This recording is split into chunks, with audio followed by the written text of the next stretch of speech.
to the bottom of it with your host, Joshua Moriarty.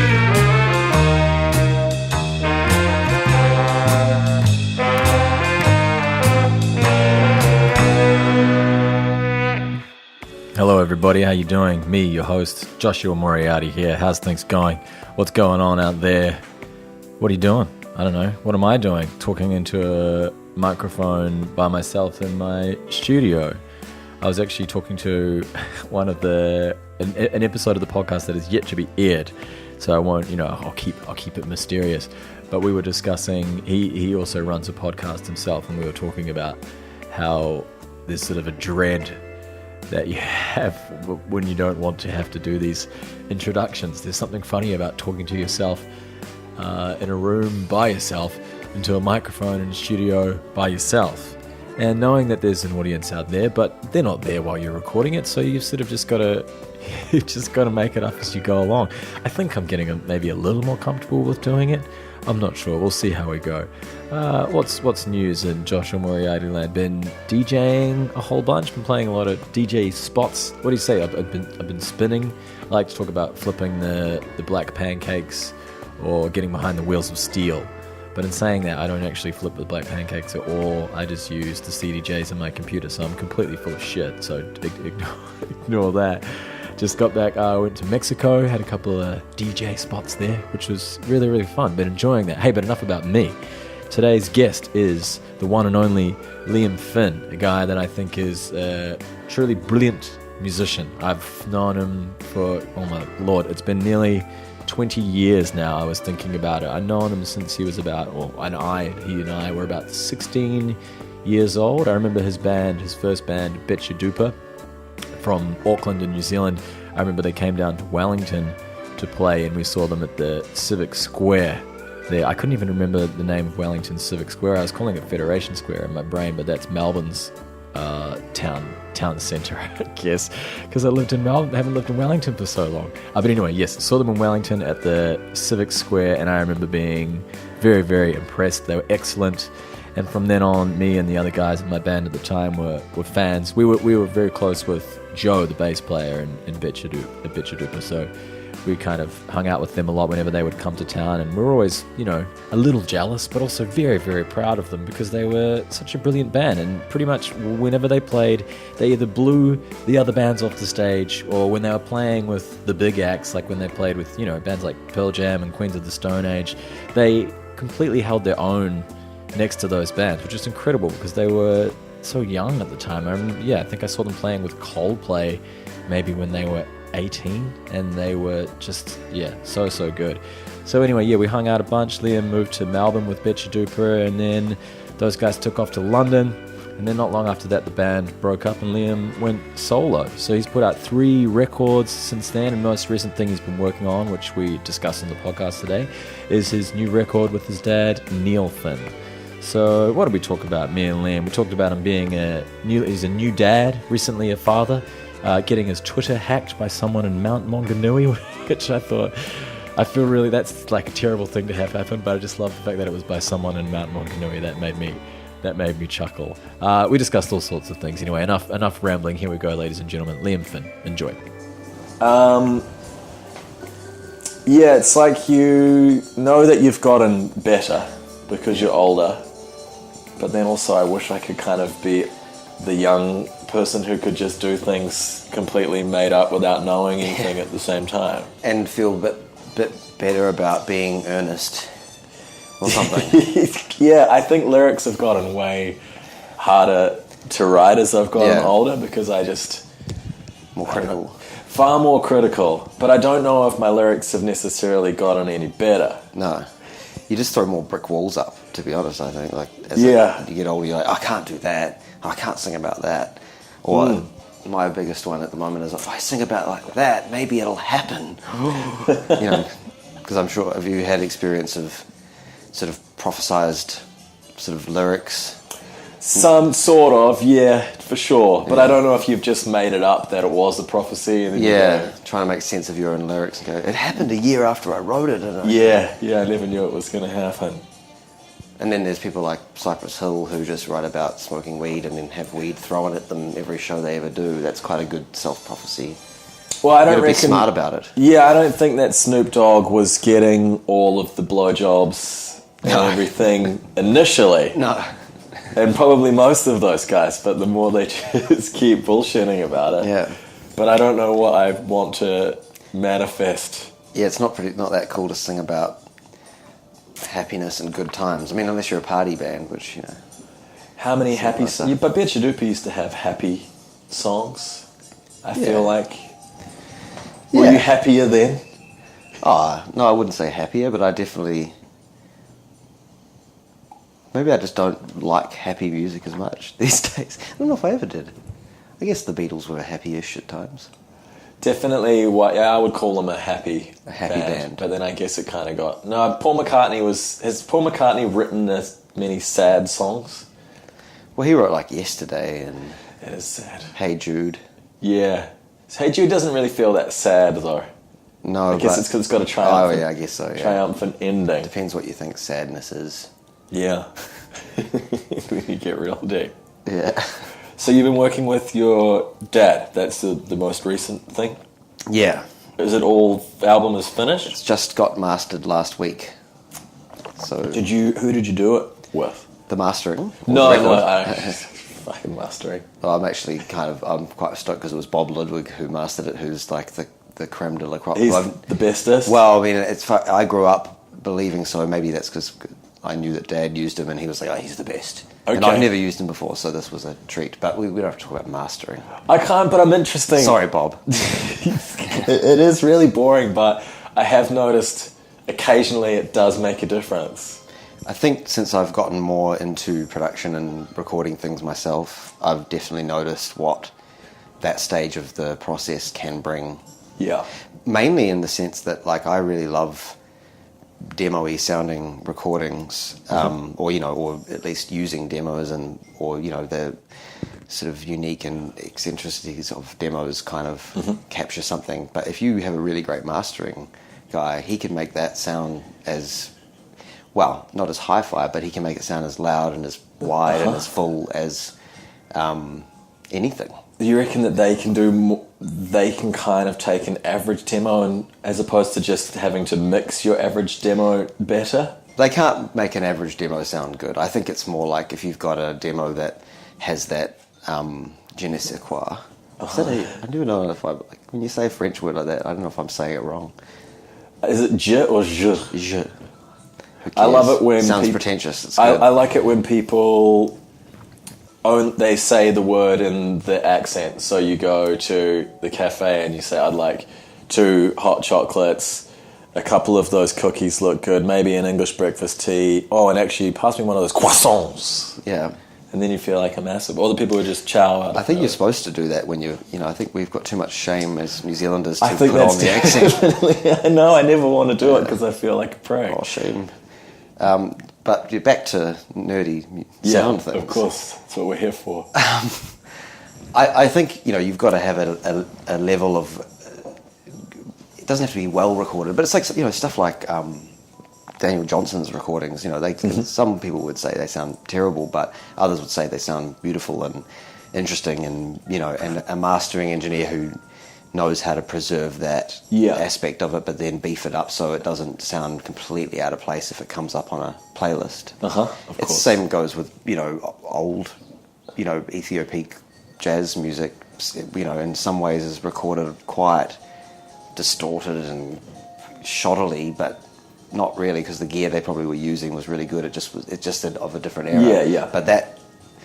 I'm not normally into remastered things, but that sort of thing you can really make sound. I think now the remastering's getting pretty good. I'm starting to trust them more because I know that it feels like we're just getting incredible at manipulating sound these days. It's like CGI now I don't hate because I feel like they finally got it to a point where even your average CGI now is pretty good, whereas for a while it just ruined every single movie.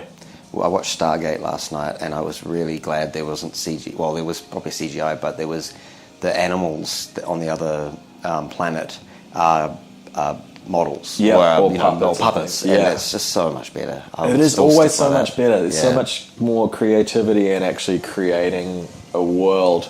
And it dates, but it dates in a really cool way. I mean, do you think the same? What do you think of modern production like auto-tune and things like that starting to date a particular sound or ruin shit? Is it the same kind of thing? Probably. I can't. I have an aversion to saying absolutes anymore. As far as I just hate autotune because I'm sure there's people that use it in really weird ways that I'd probably go, oh, that's cool. Yes. But saying that, I fucking hate autotune.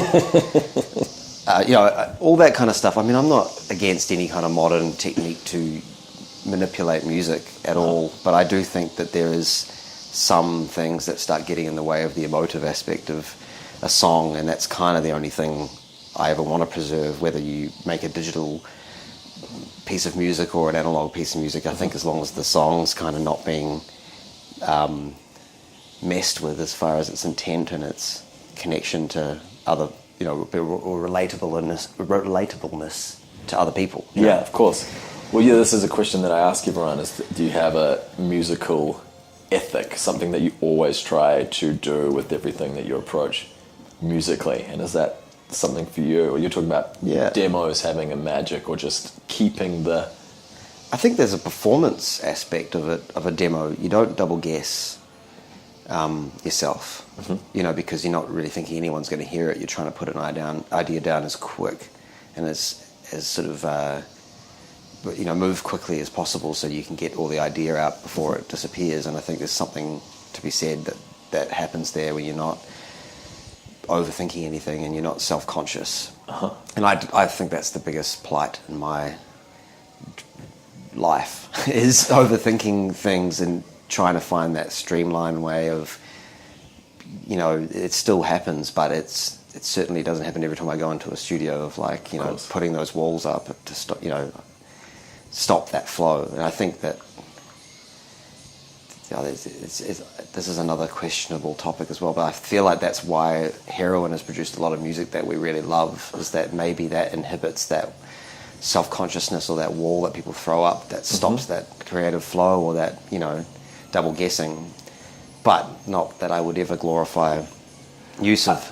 I guess it's the same with all drugs in some way. They can open you up to not being restricted. Yeah. And I remember we took some pills and had a jam and we recorded it, and I feel like that recording is the greatest guitar playing I ever did in my entire life. Right. Because it could go either way though. Yeah, it definitely could. Can't wait to listen to that. Oh my God. I listened back and I went, oh, that was good. But slightly drunk, slightly stoned, but more so just completely in a zone. And I remember just understanding what I needed to play or how to let my spirit go through that instrument. And not to say that you can't do it sober, because of course you can. What Coltrane did, Love Supreme sober, right? That's what they say. Right. After all the heroin was done, and that's his greatest thing. But it's really can be hard to tap into that. I'm sure you can do it. I mean, performing live is just that. It's totally that, yeah. But you've just got to get into that loose. Yeah, there's no looking back. I think that's the thing. If you're performing in front of people, you can't...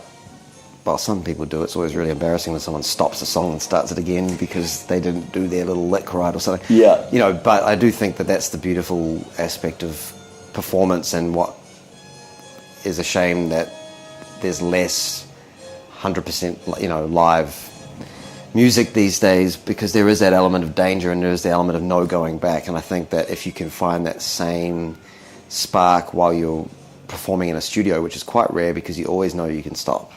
And I think being perfectionist is like unnecessary too in certain elements, but there's very different levels of perfectionism. There's like some people are really particular. This is what I discovered making a record with my dad, was that there's things that he's really we've got to fix that, or we've got to do that better, and I didn't even notice what he was talking about, and vice versa. Can you give me an example? I wish I had a really interesting and good example. No, it doesn't need to be. That's the point. I mean, sometimes it'll be as simple. It'll be like a drum fill or something like that. That Dad, in the demo, there was something really subtle that Elroy had done on the drums, and then when we re-recorded it, he might not have remembered to do that, and he'll get to the point where we'll have to go and overdub it, just because that's the part that he really heard. Right. He'll fight for it. Yeah. And sometimes for me, even it's as simple as like a vocal sound, and it gets really ridiculous. Like Chad, we made the record with Chad Blake, who's an amazing maestro of he's brilliant sound. Yes. And there were a few times where I had to, not because it sounded bad, but just because I have a way I hear my vocal EQ, a very particular sort of top end thing that I like to try and get out of my voice, and it's really hard to explain to someone. So it got to the point where I ended up just going in and reprinting my vocals with my EQ on it, and then handing it to Chad to put it into the song, because it just wasn't going to get there otherwise, and I was never going to be able to relax and listen to it, So you could A/B between the original one and what I ended up sending him, and probably most people would be like, I don't know what you're talking about. Yes. But at least so I can relax, I want to be able to listen to a record, Yeah. I mean, again, I probably have a better example if I really thought about it, but I can't bother thinking about it. No, I think it's perfectionism. I'm the same, but it's not perfect as in every note needs to be perfect or everything needs to be perfectly in tune. It's just when it is complete because you've done all of the things that make it the perfect piece of that. And you can relax listening to it. Maybe. I do think that we invest in people's ears. That's what, musicians or artists that we like, it kind of, I do think, comes down to trusting that if it sounds good to them, I'm probably going to like it. It's almost a taste thing, and that's why some people can make countless records that you really love, whether it be someone like Beck can make every style of record, but you can't like it because I trust his ears. I trust him being happy with a song, and then I'll listen to it and go, well, that is pretty good. Not that I've actually given his latest records. I don't listen to much music anymore, but I still trust him. I still trust his ears. I trust his ears. I don't trust him. Yeah. So you've been. It seems like you've been laying relatively low recently. I mean, I was looking back, The Nihilist, that's 2014. And did you do much promo and everything for that record? Not as much as in previous years. I kind of I approached that with a different, I don't know if caution's the right word, but I guess obviously the world and very much so the music world's changed, and the way that we need to approach these things, obviously on a recording side and an industry side, has changed a lot. But for me, I miss doing 2 years of touring, but I just don't think it's viable unless you get on a bit of a momentum wave. With something, and so it doesn't mean I don't believe in the records I make as much anymore, but I do think that what I've noticed is that this is a really sad thing as well to me, is that you spend a year or two making a record, putting everything you've got into it, and then it comes out, you have to wait for the lead-up time, or the rollout, as they say, and you're all excited about it, you just want people to hear it, and you've been sitting on this thing for a while, and then a single goes out, and maybe people notice it, maybe they don't, you have one more chance of a kind of like push, and if no one really bites, then you kind of have... they move not even not that you've lost the support of your label, but they've moved on with the hundreds. There's so much music out there, so for you, it really probably is going to take a decision of like, all right, I'm going to go tour it for 2 years solid, and that might give it a life, but that's going to be incredibly draining and expensive, and on your body and your soul and your pocket. So I guess you've got an older, and you don't. And I'm not afraid to say. I think I've got a few different values now that in place that make me realize that I really love creating music, and I equally love performing music, but I would rather start venturing into different areas of... I've been working on some soundtrack stuff. I've been helping other people make music and recording other people, and I guess I can fill my time and fulfill my time a bit more, I I don't know. I guess now I'm starting to feel like I'm making excuses why I didn't tour my last record that much. It is interesting because I mean I've felt the same as I've gotten older. Your value, it is just your values change, and I think when you're younger, your band when you're younger is going to be the biggest, best band in the entire world, and you have to believe that in order to kind of get ahead and sell it to people. Yeah, that blind confidence. Absolutely. And then you get beaten down a few times, and I mean, I don't think that my drive's changed to create and to make the best thing I can, but I do think, like you said, the value of it, or the goal, the end game, is actually a little bit different now. I would love for a record to be really successful, but in some ways I'm kind of happy as long as I can keep making music. That's kind of the humble goal of mine now. I know, I do feel the same way. And I guess also that you start to look at it, I've started to look at it more in a long term, it's a long game thing where you're just, you're making records, you're working with people and you're building a reputation, but with a more solid foundation of people who start to learn and realize who you are. And in another 10, 15, 20 years, you can really be at the peak of your career. Hopefully. Well, I do believe so, definitely. Yeah. If you keep doing solid, good work, eventually it accrues and people start to know who you are. But if it's just that, that big thing when you're young and then people move on and you were just a fad, then you can kind of all go downhill as well. Yeah, and be so disillusioned. Yeah, actually the trick is not getting bitter and disillusioned. A little bit of disillusionment's good. You need that.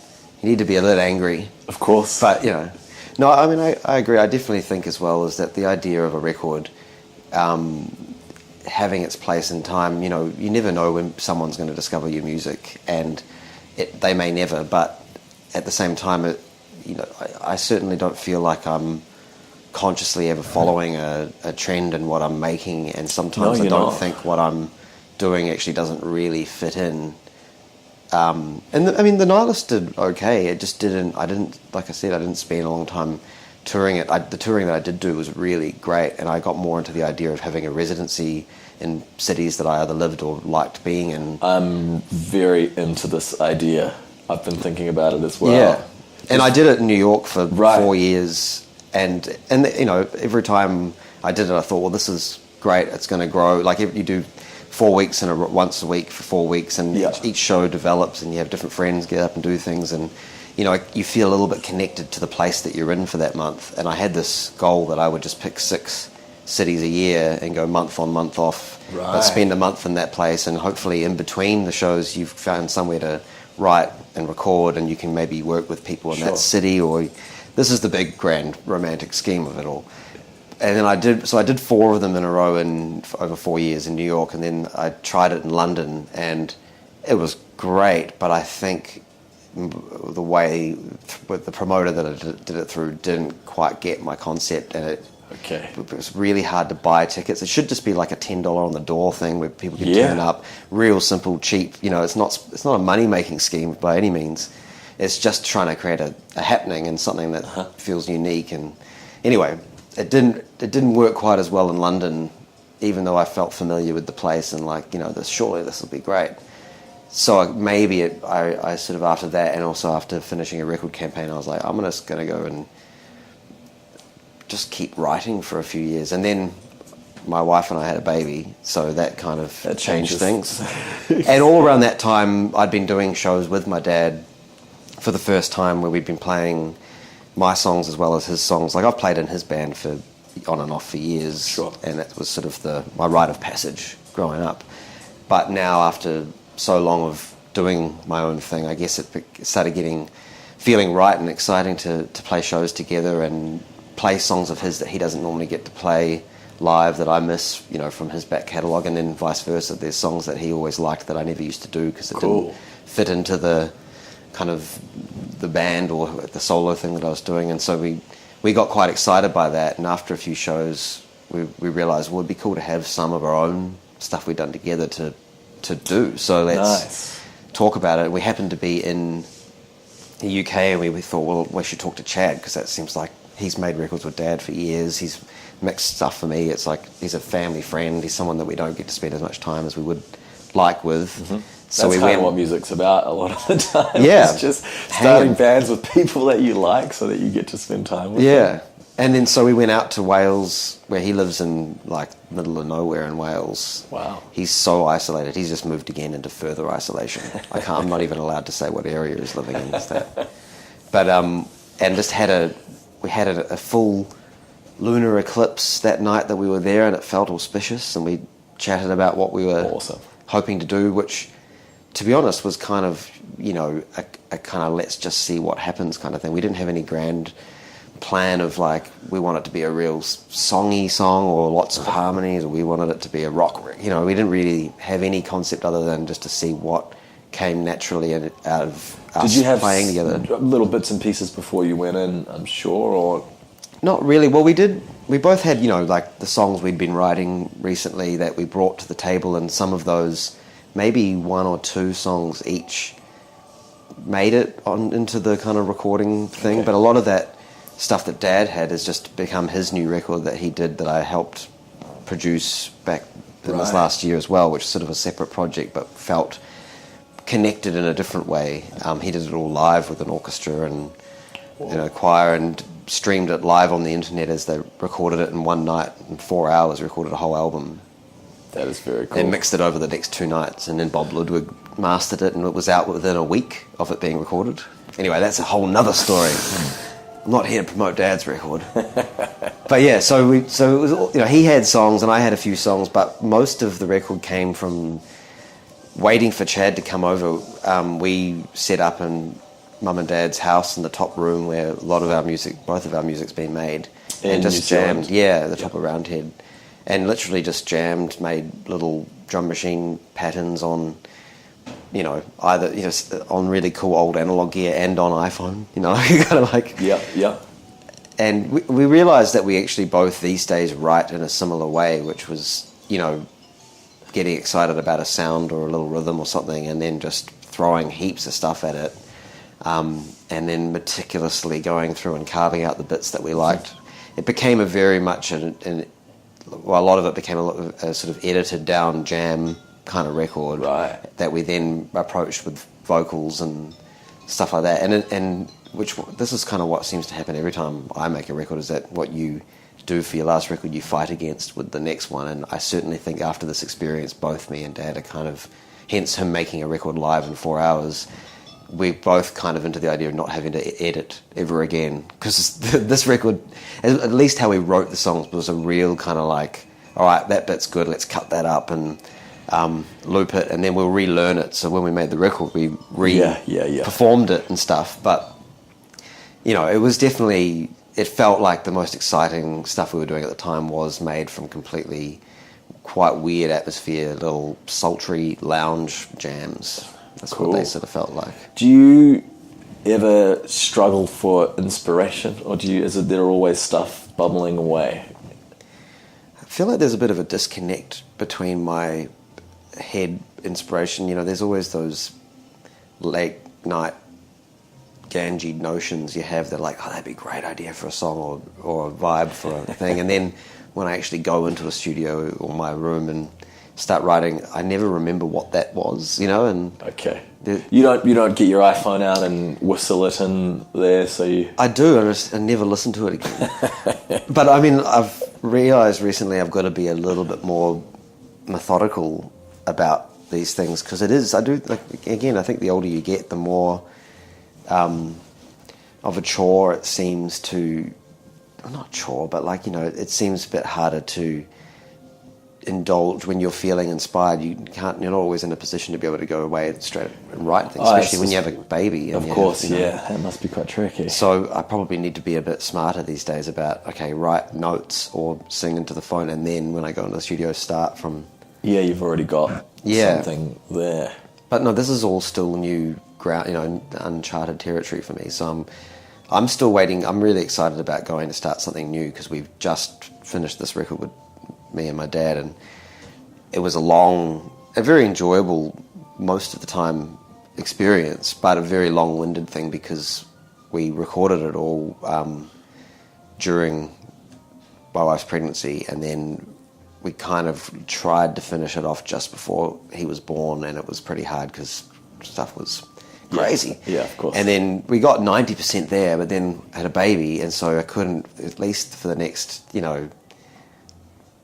I didn't have any time to really give it the attention I would normally give music. But I think in some ways that was quite good. Dad chipped away at things, and it is nice to have that little breathing period and come back and actually have the fresh airs on it, of course. And then about midway through this year, I had a couple of little trips down to New Zealand where I just went to town, finished, going as hard as I could to really just get the final vocals done and sort of in a way pre-mix songs to the way I heard them before we gave them back to Chad, because he lives in Wales, and so we're kind of going between New Zealand, LA and Wales to approve mixes, and that was very convoluted as well, and a very strange experience, because if you want to turn a vocal up a tiny bit, that's like a 36-hour turnaround. So, but we got there, You do always get there because you've done it a million times. Are you getting better at trusting the process of all of it the more you do it, or do you still have the same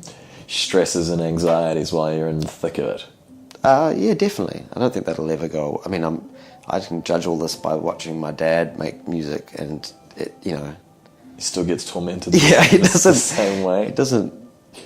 Like it looked like so much fun when I was a kid. Now I'm, No, I think we're similar in that sense. I think we care a lot about how it turns out. And I don't know for what reason. You put it out and then it's chewed up and spat out.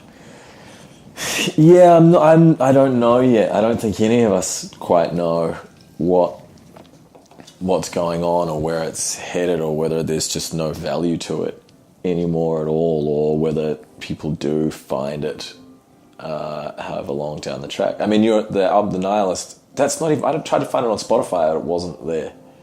It is. Maybe not in certain countries, or am I crazy?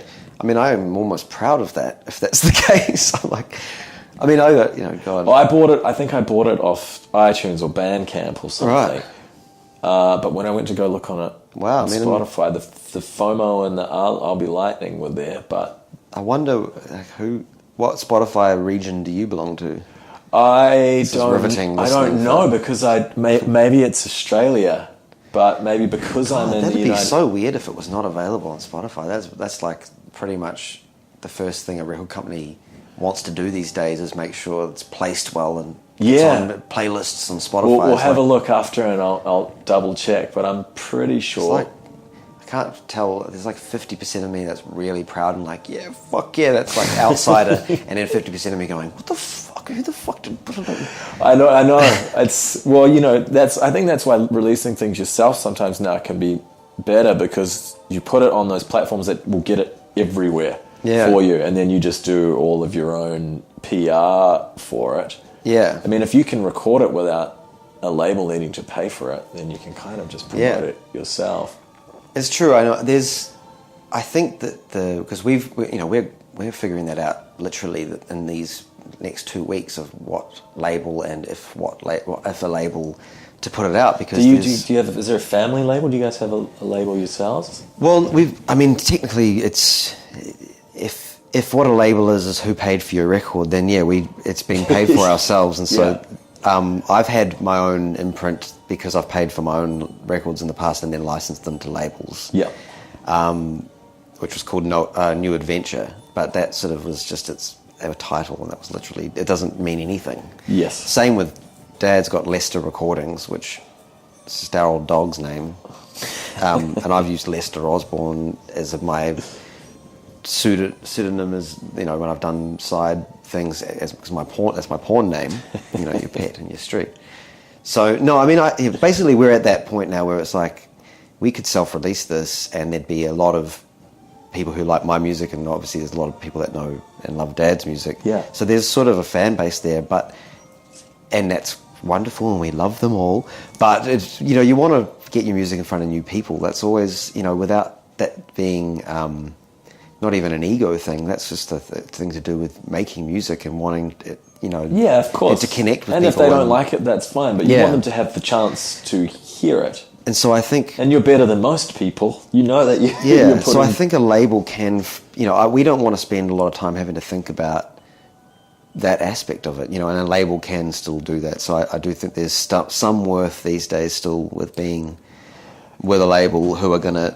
Yeah, if that's their full-time job and they're navigating this new musical climate, then you'd like to think they do know a few things that you don't know to get. And I can't bother keeping up on it, No, I'm getting worse and worse at this as the years go by. But it does seem like this whole thing of, if Spotify playlists are the holy grail, that is the new one, yeah. Noticed, getting someone who's got that, who's the gatekeeper as such, to put your song onto there isn't because a label gave it to them and had any muscle or had any clout.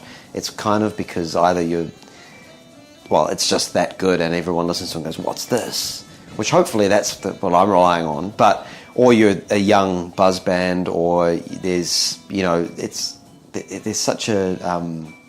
people like the idea of discovering something new that no one knows about. And so in a way, I don't think that always works in our favour, having made a lot of records and Dad especially having a huge legacy. Yeah. That doesn't make it feel like I've got to hear this is something new.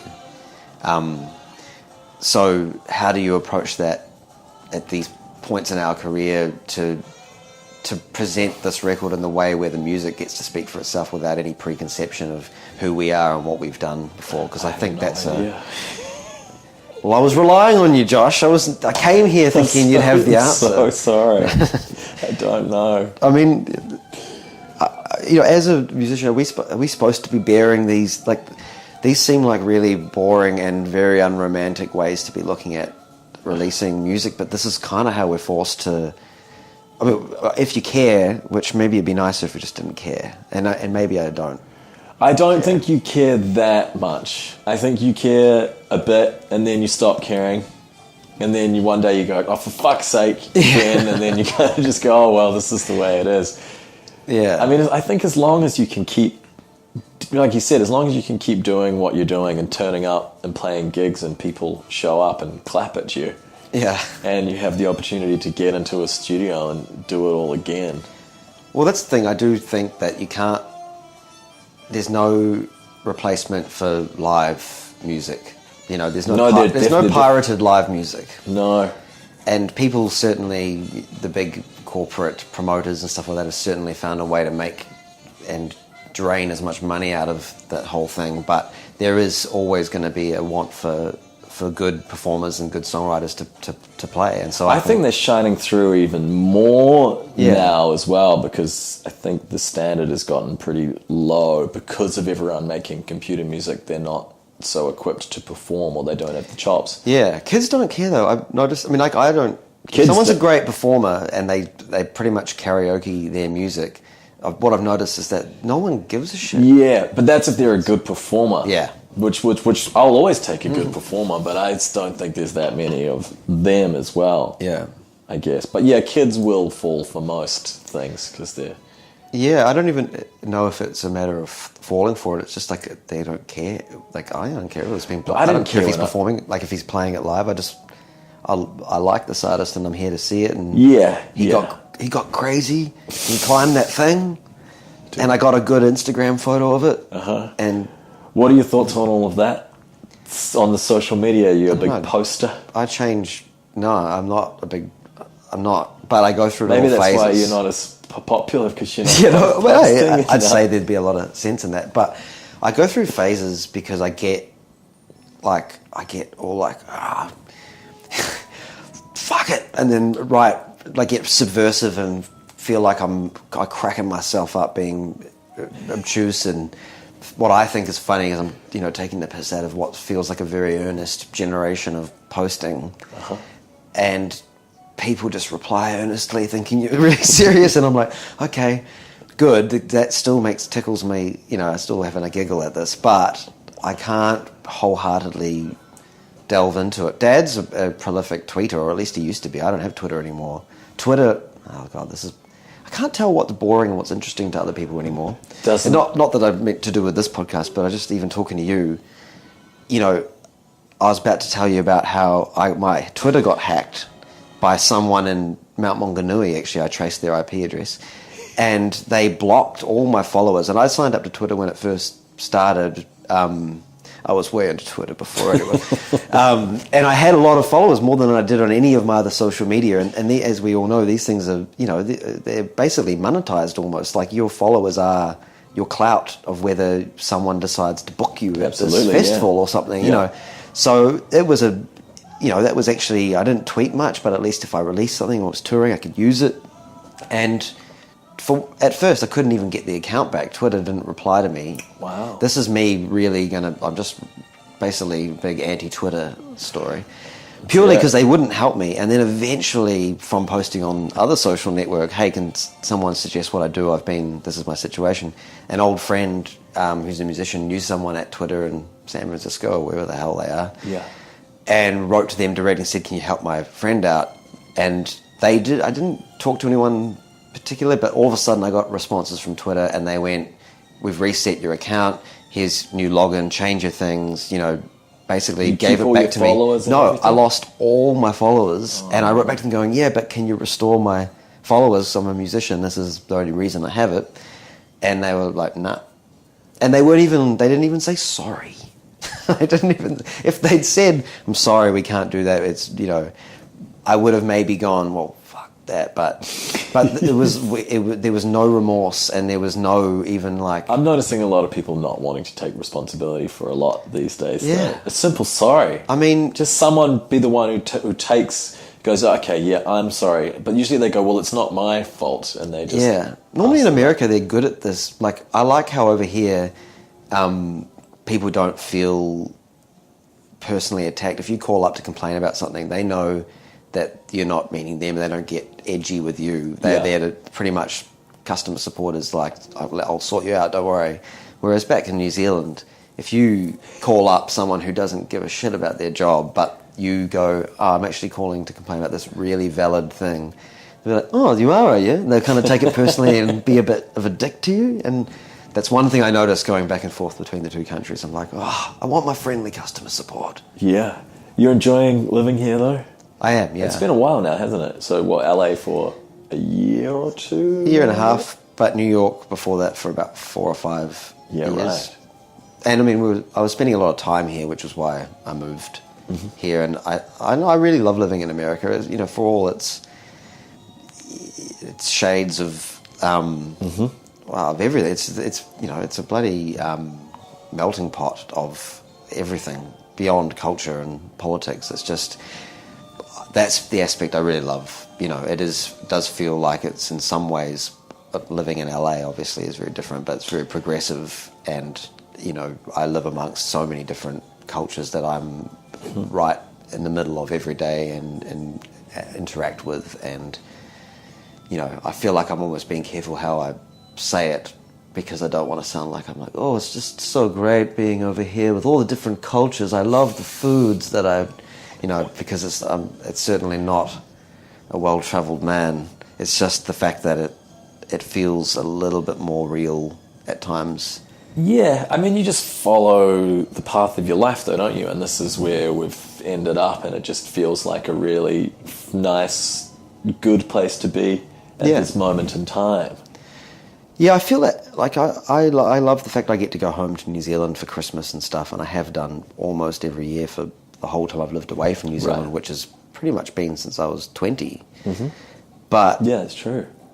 There's something about being here, and strangely, I have just as many close friends, and I have even more of a kind of like routine and network here than I probably would have if I went back to New Zealand. Like I've got a lot of really dear friends there as well, but I can go out the few nights that I do go out to see a show and stuff. I know lots of people in the room. Yeah, there's a community. Yeah, it does feel like a community. And I haven't felt that. Like, I did feel that a little bit in New York, but that was a bit harder to penetrate, strangely. And I didn't have a child, so I was going out more and I was a little bit more open to things. But here I actually do feel like through a lot of the friends I actually made in New York and elsewhere, everyone's ended up here for some reason at this point. Yeah, and I feel like the people here are wanting to be good or be healthy or be kind, or I don't know. I feel like there's a whole bunch of people coming to try and.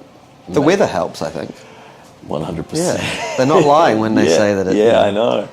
And I even find that I'm more open to having a random conversation with someone at the supermarket or on the street when you just find yourself in those situations in the city. And people always said that it was a fake kindness or fake friendliness, but I don't think it is. Yeah, I don't find that either.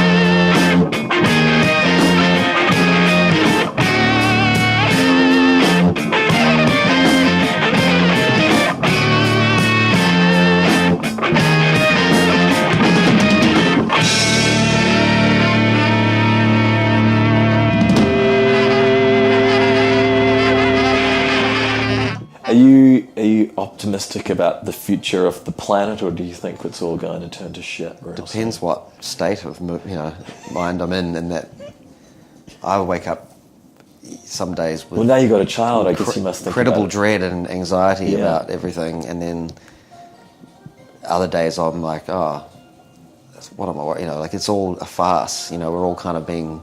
It's hard not to think that we're all being led to follow some kind of narrative which is keeping us scared and anxious, but really we probably should be scared and anxious about a whole lot of other stuff that's going on that we don't know about, so we should be scared and anxious. But having a child's different. I mean, my son's a little American. Yes, he's born here, he's got a passport, and that would have been in my day growing up like a really great thing. Like it's obviously means you can live and work in this country and not have to pay a lot for your O1 visa every 3 years. But now I'm hoping he doesn't live to like, why did you can always retire. I've been drafted in this year 2030. I think the thing even more than your children is you're thinking about the world your grandchildren are going to potentially inherit. Yeah. And whether we've shifted the direction of decline enough. I mean, there is a lot of great things happening. I was seeing they've got a new plastic that's made of seaweed. It's not plastic. And so if we can start, but then you just see so much fucking trash and destruction of the earth going on. And yet we're still not, I'd like to consider we're probably woke. As I'm learning is the easiest way to put it, but it doesn't mean that we're really probably doing as much as we should be to change our daily, I mean, I take my bags to the supermarket, good. There's all these that's good, what seem like make people feel better about themselves, but probably don't do anything. But we're a bloody product of what we read as well these days, which is good and bad. But I read a thing about saying how if you really want to contribute to turning around, your carbon footprint, and don't do long haul travel, don't have a kid, don't basically drive a car, kill yourself. Well, basically all the things that I've just done. I have to travel long haul all the time for this job, and I go back to New Zealand all the time. I've got a car, I've got a kid. I still eat meat, but not very much. Occasionally. That's a change. Yeah, if everyone could just eat meat once a week or something, sure, that is a change. Yeah, I mean, I don't know how to get a bit more lateral about this without just, It seems that people are at least starting to think about it. Yeah. Whether it's too late, we won't know until it's all fucking collapses. Yeah. But it seems that there is an awareness, and I do believe that people are good in general, aren't they? Yeah. Most people are. No one wants, I think everyone wants to care. They just need to be told, and they'll kind of follow if it starts happening. Yeah. It's just the evil bastards that are kind of pulling the strings behind, which is and that have the power. They've gotten so good at making it so that you have no idea what they're really doing. I mean, I was watching a documentary. Again, you watch a documentary, you read something. It's hard to know what is completely the truth because everyone's just giving you their Skewed, spin on it. yeah. But it was about the prison system in the United States and just how, they started locking up all of the black people just so they could put them in prisons, and then they started they have labor in prisons, so JCPenney and Victoria's Secret, all these companies start using prison. It's like slave labor. Yeah, it's just slave labor. They just changed it. Yeah. So you kind of, there's abolition of slavery, but you just find another way to enslave people. Yeah. And just so many things going on behind the scenes that we're not really aware of. But I guess there's always a battle between good and evil, right? It's never going to go away. Yeah. And then you start to look at yin and yang, and you just have to do your bit to be on the good side, and there'll always be someone opposing you. Well, I mean, I do believe, and I've talked to Dad about this a lot as well in our late night father-son conversations, that, making music and writing songs that people seem to get a lot out of, whether it be solace or makes them feel comforted to know that someone had thought of something that they had or felt the way they did or whatever, kind of puts a good energy out there. And same goes for live music, even just seeing music 100%. performed puts you in that place and time. You're not thinking about, hopefully, you're not thinking about yesterday or tomorrow, what you have to do. You're not thinking about the problems that are going on in the world or in your life. You're having a moment of, sort of meditative moment of being in the moment. And that's got to be good. If there's something that we can do as musicians, it's make music and perform music. So I think that's adding to the good energy of the world, and it might not be quantifiable good energy, but it certainly does count for a lot. And I think most people would agree that there's a fifth dimensional things at play, that putting good vibes out there and trying to make someone smile or make someone happy counts for a lot more than we probably give credit to. Absolutely. Yeah, I mean, it's making people tune into spirit or heart or soul or something. Yeah. So it's making them more aware of something else that's out there, which I think which can encourage you to be better, or maybe to make you happier for that moment. I mean, this is a question that I do ask people, is what think musicians offer or artists offer to society, whether it really makes a difference or not, or whether we're just kind of narcissistic assholes disguised as entertainment. Well, I think something that, fuels your narcissism is the fact that people come up to you and tell you how much a song meant to them. And that is huge. That's something that really keeps you going. There's definitely times, sometimes it's quite a thankless job when you're not performing live much and you're not getting to interact with people, you're not on social media, you're not doing that kind of stuff. You feel sometimes like you're just, what am I doing this for? Like, I used to really enjoy it, and now I feel like am I enjoying it because I'm stressed about whether I can do it anymore, whether it's any good, or whether it's as good as what I used to do, or all these things that are really banal. But when you meet someone, you do a show, and you see people smile at you while you're going crazy on stage, and then immediate reaction. Yeah, and then you meet a few people after a show, and they say, "Oh, I was going through a really hard time," and that song you wrote, and it might be a song you wrote 15 years ago, and it makes you realise that it doesn't matter, if you've made a really weird abstract record and nobody gets it on the same level as the heartbreak record you wrote when you were really heartbroken. It doesn't matter. These things all have their place and time, and offer different things to different people, and so it's really comforting to think that even having one song that you've written that means a lot to some people. You're putting positivity into the world. Yeah, and I know how much songs that I've grown up with mean to me. Like I don't know whether I get more teary listening to music maybe in my last year of being a bit more of a softie. I'm the same, quite emotional listening to some songs now, and yeah, definitely. And they're not always sad songs. They're not always emotional songs, but there's something about either the nostalgia of it, or whether it, or a poignant line or something like that really grabs you. There's that Phoenix Foundation song called 40 Years. That one, every single time I listen to it, makes me cry. And I don't know what it is, but it's got a nostalgic atmosphere to that song. Yeah, but there's just something beautiful about it. But yeah, certain songs, I know, and I find as you get older, you do start crying for joyful moments a lot more, or you just cry for the poignant melancholy of existence. Yeah. You know, it just gets you. You just go, wow, this is it.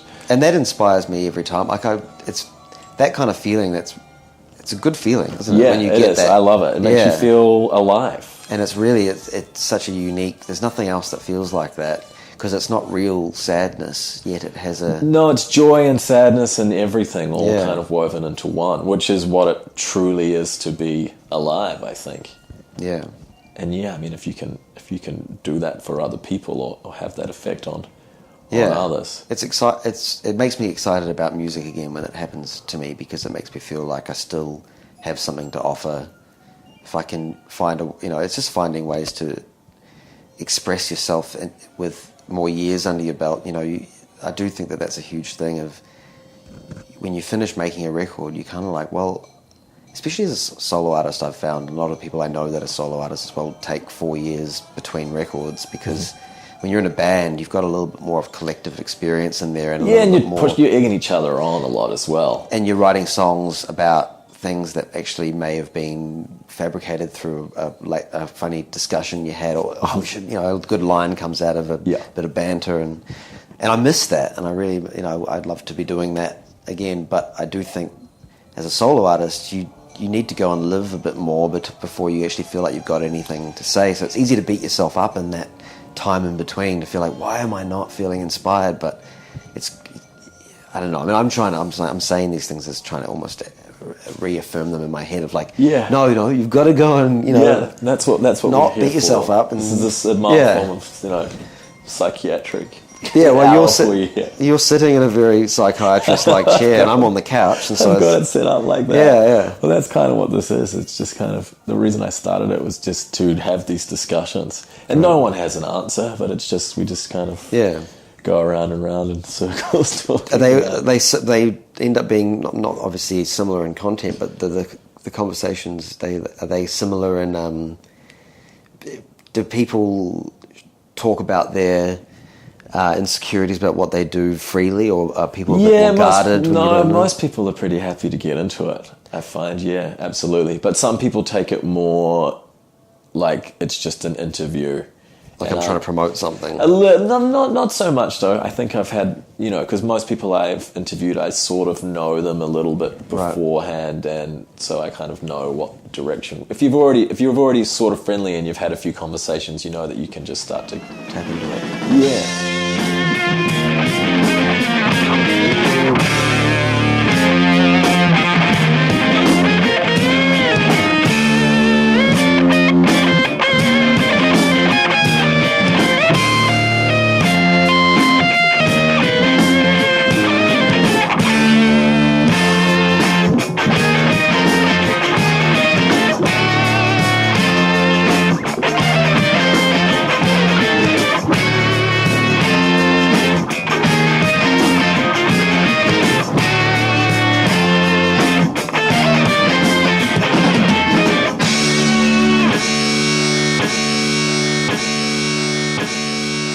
Hey, is there an end goal? Is there a point where you think you could go, all right, that's it, I've done enough as an artist? You've done all the albums, you can retire happily. I guess you look at your dad, he hasn't stopped, has he? No, and I think that this record that he just made, Out of Silence, the live one that we did, and I mean, I say that we did because I got brought in at the very end to be the ears in the control room, because he was wanting to just be able to make the music. He trusts you to be doing that. Yeah, and we've been working a lot, so that was really a really nice sort of extra collaboration at the end of our thing, and I think we'll probably continue to do stuff like this together. But anyway, back to what I was saying, I think that's the best record he's made in a long time, because it was quite an ambitious idea, and I almost, God, I've never seen him so, almost broken by the time he recorded, because he had the most intense month of rehearsing up the orchestra and the choir and doing a live stream webcast thing every week, but trying to make that its own thing each time, where he, as an entertainer, he was trying to make sure that they were really entertaining, but in a way he could have just been focusing on this record. He made a huge mountain for himself to climb, so by the end he got sick in the last week because he'd worn himself out. He wasn't sleeping. He's a bit of an insomniac anyway, but he was just a wreck, but in a way it made for this very intense, you know, soul-bearing kind of thing. His voice sounds better than I've ever heard it. You know, the songs are very more political than anything he's written in a long time, or that I've ever known him to write, and really poignant and really honest. And it felt, I got quite teary during the tracking of it, and I still do when I listen to some of the songs, because they feel quite close to the bone. And so it made me feel like, well, that's, you know, it's not a never-ending journey, that, you know, to try and make your best thing. And I don't think that anyone ever probably feels satisfied, and if they do, they're probably a bit of a cock. I agree. Yeah, it is quite nice to know that those insecurities and everything don't really go away, and that you're still always gonna, you know, when you're balls deep in the middle of it, creating the new thing, you're gonna go, fuck, is this even any good? Yeah. Why am I still doing this? I think there's satisfaction that to be had along the way. You know, Yeah. I definitely know that, like, even when we finished that thing, he definitely had a lightness about him that I was like, okay, he feels it's done. And also because it was done and out and we couldn't do anything about it, and he went straight on holiday, which was genius. But no, I mean, I you know, even on a much simpler level, I remember, you know, if you do something like you have an idea, and if years when I finished The Nihilist, I wanted to do like a live version of it on the roof of the studio that I had that you came to once, which was a really amazing rooftop right down on the East River. And I thought, well, they've got the capabilities here at the studio to record up there. Let's set up and film it. We'll play the record live. And it was me and my mates. Like, we weren't a band of hired musicians. It was just pretty much who I lived with. That's always how you've done it, though, isn't it? Yeah. And we just got some friends that were willing to help out with some good cameras, and a really amazing cinematographer that I know was like, yeah, I'll come and do that. It was all kind of for the love of it and all for the passion of it. And we shot, you know, most songs we just did once, a few of them we did twice or something like that. We cooked up a huge feast. It was just friends hanging out. It wasn't really trying to be momentous, but by the end of it, there was definitely that element of, we've got to get this done. And people were, you know, the sun was about to go down, and we were like, just this one more take on this song. And almost people were starting to lose their, like, I'm doing this for free kind of cool.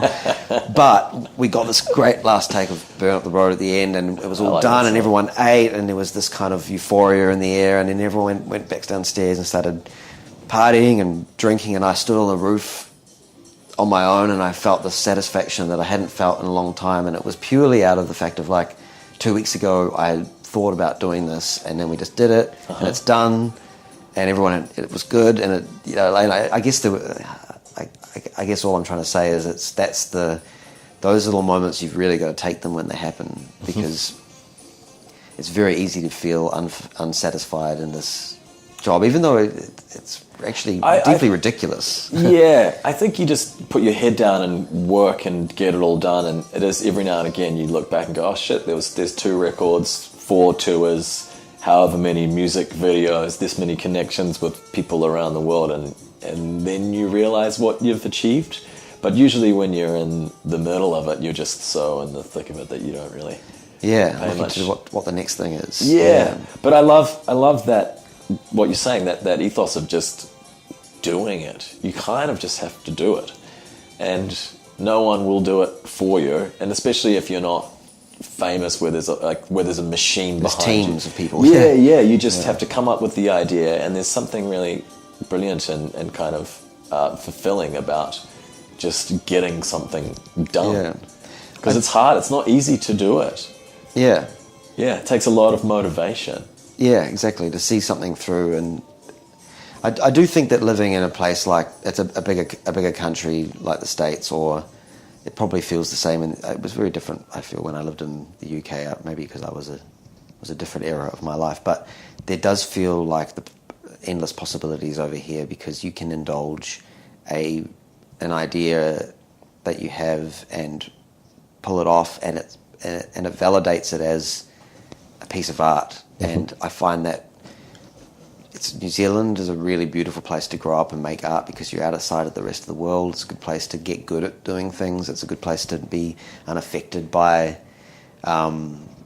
to make unique stuff because you're we not were in affected a bubble and we yeah. always did whatever and nothing got in But the way. it's even harder to have an idea like that and pull it off because over here, if you decide, okay, I'm going to take some photographs and I'm going to have an exhibition, and at that exhibition I'm going to perform a song for every photograph, and it's going to be connected by wires going from, like some ridiculous little idea. And if you do it, it's all of a sudden that you're an artist. Like, It's true. it makes you realize that it's not that profound to be an artist, but a good idea is a good idea. And I don't really know what I'm saying here. I guess basically what I'm saying is I went to a few things when I was living in New York. They actually were completely shit. Yet they were completely validated because they were in a venue in New York City, and it got done, and there were people there, and it got talked about. So therefore, all of a sudden, it was a thing, and I was like, "Hang on, I've got more to offer than this." So I just got to do it, And it motivated me to indulge. I guess what probably sparked even doing the residency, which is not like it's a completely new and unique thing to do. A lot of people have done residencies, but the idea that you can, utilize what you've got on your arsenal, which I feel like I've got a lot of songs, and I'm not bound to playing my songs the same way every time. So how can I do this? How can I use that to play once a week and fulfill my urge to perform? Because I love it. I love the adrenaline of it. I love feeling like I've got some worth. And so residency just made so much sense, and I felt you build up a bit of a legacy of it, and they were called murmurations, and it's sort of irrelevant whether they make you famous or rich or anything like that. It's just about actually feeling like little achievements and little, it's like a little thing hanging on your wall. I've got a fridge magnet from the murmurations, and I feel like that's my little trophy. Yeah, it just feels good to do things, to actually, but to do So things. pretty much, I like to do things, and I did it, and I felt good about it. And That's it. Yeah. But of a particular quality as well. You're never going to do anything that's, it'll always be good. I hope so. Well, it doesn't mean it will always be of a particular quality. 100%. I know it will, because I know what you like, and you're not shit. So Thanks, Josh. Appreciate that. I've been a fan the whole time. I love what you do. Hey, one thing I like to ask people, probably the final question: what do you do when you're not doing music?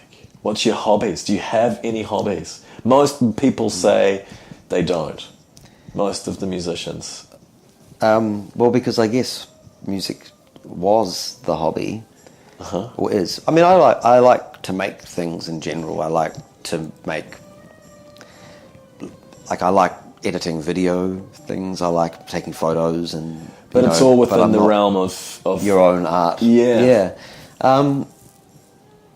That's true. And more recently, I like to experiment with actually recording. Like I'm more interested these days in actually recording music than writing music at the moment. Anyway, Right. I'm sort of really fascinated by it. So outside of making art, this is never interesting to anyone that doesn't have a child. But I have a kid now, and that's my hobby. I play with him every day and spend most of my day. Yeah, that is something for sure. And I wouldn't, and when I think about it, it's more about what do I do when he's having a nap and I'm not having to catch up on emails frantically or try and fit, because Janina's very busy a lot as well, so we very much have to juggle our time with achieving what we need to achieve to get by, and then look after our kid, which is the main focus. So I'm just trying to think, what do I do in those moments? No, nothing. I got nothing. You be the artist, Occasionally, Liam Finn. I'll play a bit of poker on my iPhone. That's what I was looking for. Yeah, but not for real money. I'm just going to lay that out there. Because Janina asked me last night, have you ever been using real money? I'm like, no, don't worry, I haven't done that yet. But I only recently just decided, I used to like playing poker. Maybe I should download one of these apps. And anyway, it's been, it's good when it's 10 minutes here, 10 minutes there.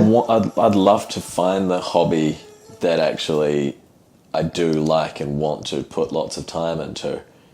I played one game of chess for the first time in 10 years the other day, and I really enjoyed it. So that would be better than poker. I just have, you need a chess partner. Yeah, I think, but I could play digital chess, yeah. but that's no good. The fun is psyching the person. I mean, I was playing my girlfriend and I was trash talking her. Yeah. No one is safe. Putting the pressure on. You're going to move that there, you fucking idiot. I'm keen to think about, because in a way a hobby is there to distract you from what you do as your job. Yeah, really, it's like it's basically.